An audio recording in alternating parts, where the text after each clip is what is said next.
I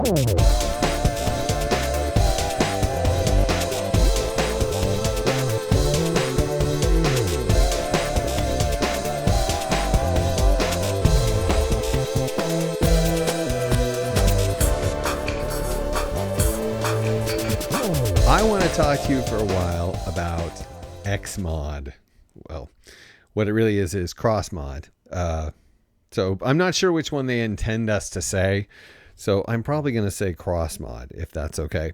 But it does say Xmod, and it is basically the same functionality as the polymod on the Prophet 6. And you might say, what the heck does that mean? Well, let me tell you. Okay, let's start off with VCO2. Let's use it as a modulation source to these destinations. How are we going to do that? Well, a good way to do it would be to switch off keyboard, put it in low frequency. Okay, now we have oscillator 2 in low frequency mode as a modulating modulator to whatever we direct it to. Let's turn it up a little bit. Let's direct it to VCO1's oscillator pitch.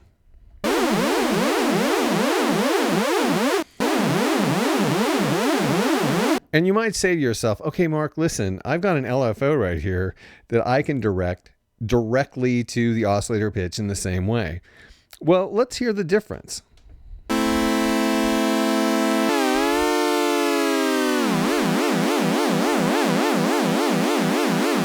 Okay, there is the LFO modulating VCO1's pitch. Let's hear the cross mod doing it. We have a greater range in VCO2. And here's another thing you may not have noticed while we're doing this. Okay, did you hear that?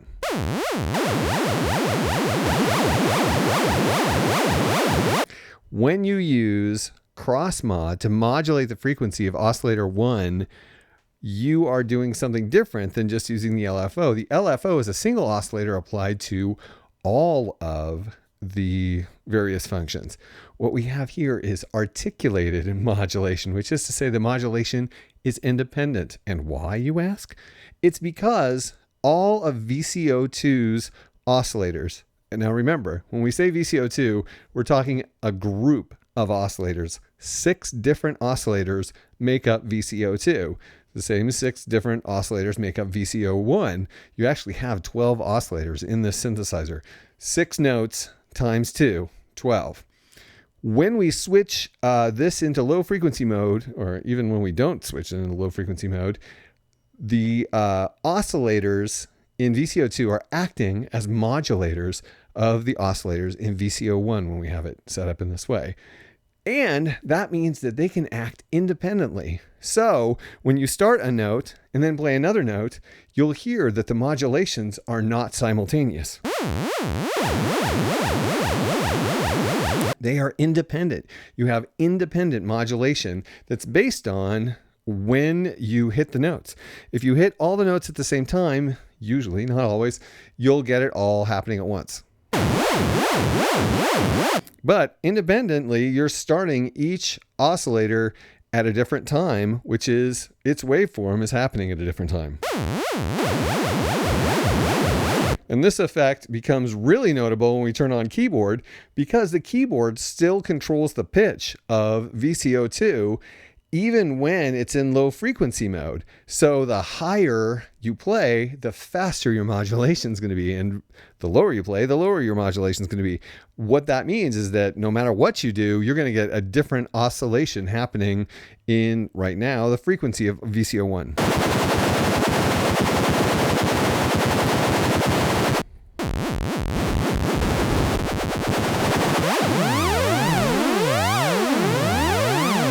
And that is articulated modulation. Each note is getting its own modulation. Now, it's pretty obnoxious. Well, it's not obnoxious. It's actually pretty cool. It's a cool effect when we have on VCO1, but it becomes really usable for a lot of different styles of music when we switch to, say, shape 1, which is to say now the independent oscillators in VCO2, the 6 of them, are independently modulating the wave shape of the 6 different oscillators in VCO1.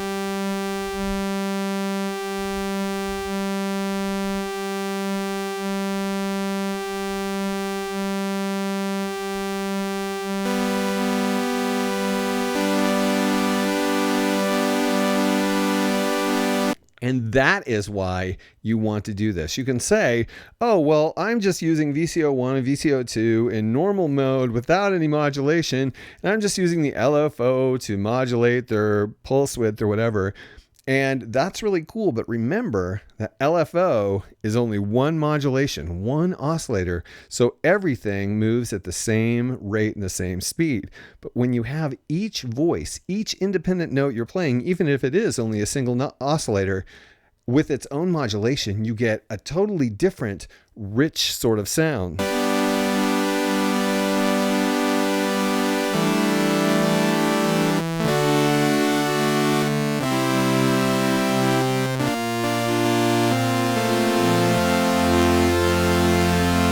Let's hear that without keyboard.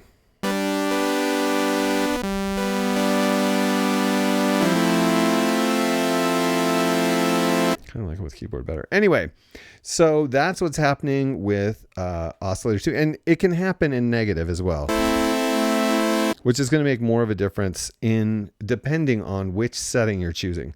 Let's try pulse width modulation and see how that sounds. We'll switch this over to a square wave. Okay, because we have it all the way up, we're getting to the point where there's a pulse width of 0, which is over on the left here. So we can dial that back a little bit. And that modulation is a little bit wider because the oscillator handles it differently.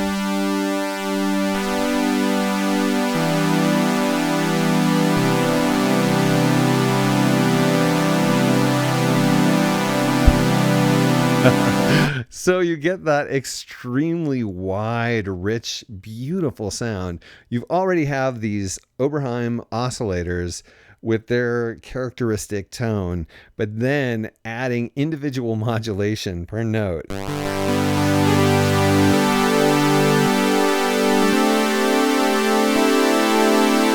It's really beautiful. And let's speed it up and see what happens.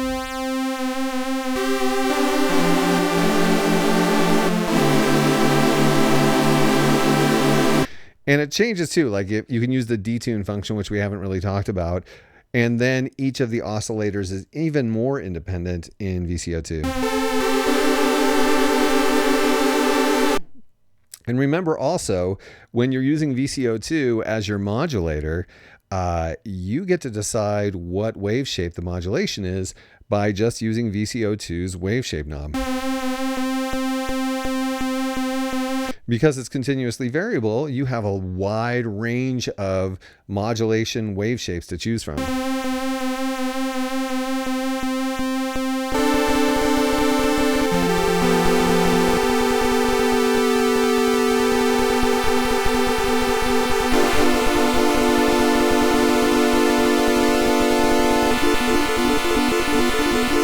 And this is really weird because once you get to square wave, you're going to hear each note very differently.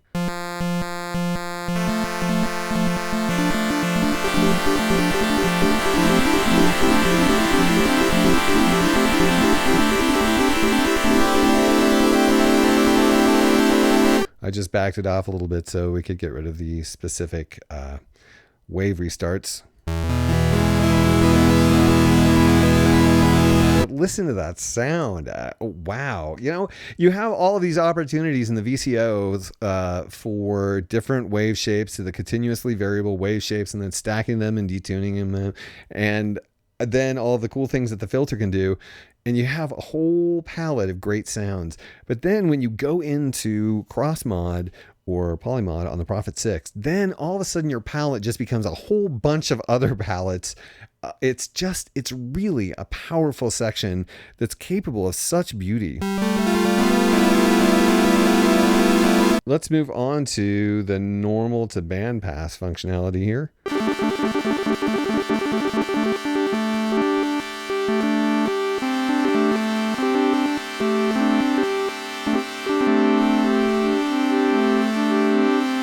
And remember, so now each independent filter, remember there's 6 of them, is being modulated by independent oscillators in the VCO2 section applied to the sounds being created by the 6 sounds being created by VCO1.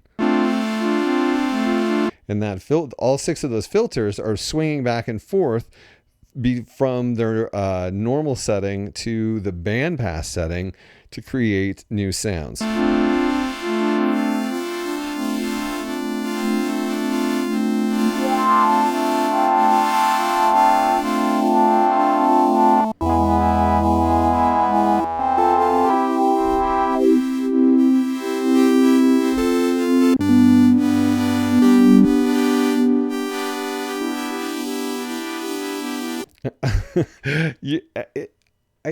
I'm at a loss for words because, oh my gosh, this is just a huge, massive doorway, and it's really infinite. I am not by any stretch of the imagination portraying all of the possibilities that can occur with this functionality, and I feel bad for it. But I mean, there's just too many different settings. Once you have a super powerful modulator, 6 of them, affecting these 6 oscillators, and then you're throwing the filter in there too. There's just so much you can do.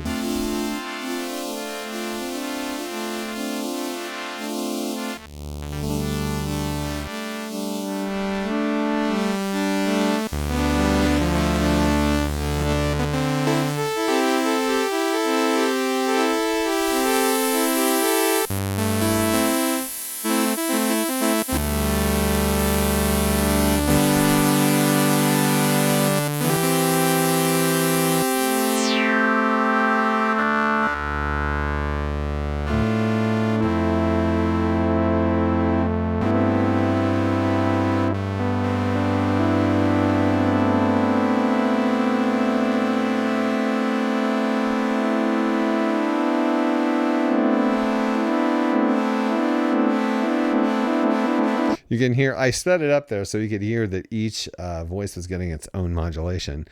Just beautiful possibilities.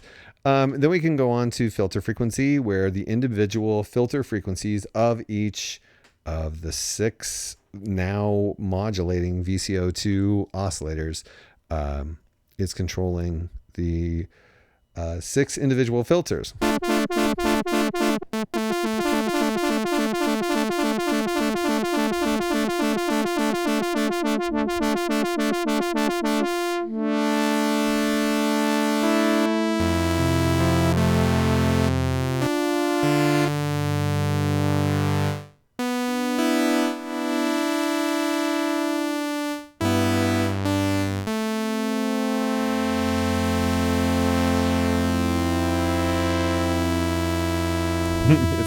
It's playing itself. It's coming up with its own sequences. It's almost like an arpeggiator in some ways.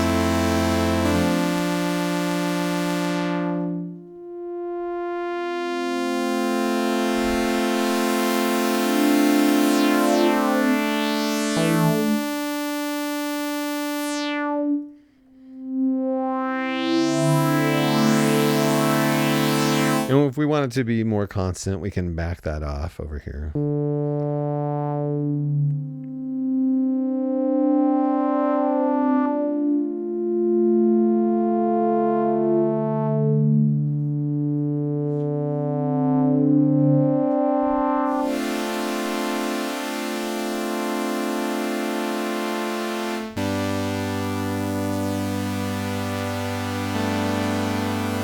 So this whole concept of Oberheims being great pad machines, this is in the same way that the Prophet 6 is, but also different because of the different oscillator and different filter. But this is your pad section to create evolving voices being modulated individually to create beautiful sounds.